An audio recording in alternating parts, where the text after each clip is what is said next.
Watani we kanisa ya Repentance and Holiness beso kia sobonge ime yomuchi gusonga so koretaro yoko keruko gwenu wa kumuyo mobo kurwa sebinyenye binyamoreo ukwanekere kyo ni gobate buna masabono kwigina nigo kokwikirani ayara makongo asa mwanya bantu. Nataka kuchukua nafasi hii. Majina yangu ni Askofu Paul Mokaya. Mimi ni mchungaji katika huduma ya toba na utakatifu, mchungaji wa Kisii mjini.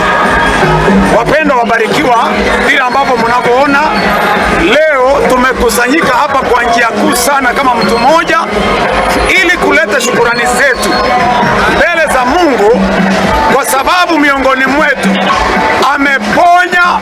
ameponya ukimwi. Na ndio sababu naona tuko na vipandiko, tuko na pana na watu walioko nyuma yangu wanaimba wakitangaza ukimwi umeponya.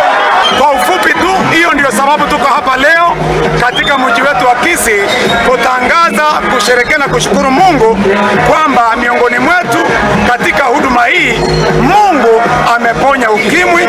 Asante sana. Kwa majina naitwa Askofu Alfred Otieno Kobe, ni mchungaji katika hii huduma ya toba na utakatifu. Ninasimamia maeneo ya Nyamira County, lakini leo tumekuja kwa pamoja.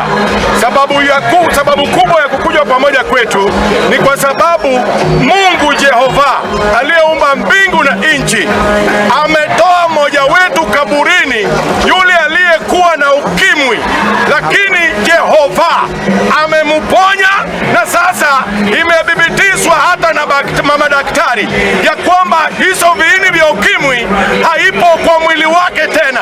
Siwezi sema ni watu ngapi, ni wengi ambao wanaponya. Ndio maana tumetoka na tumebeba hii bana. Wimbo yetu ni moja.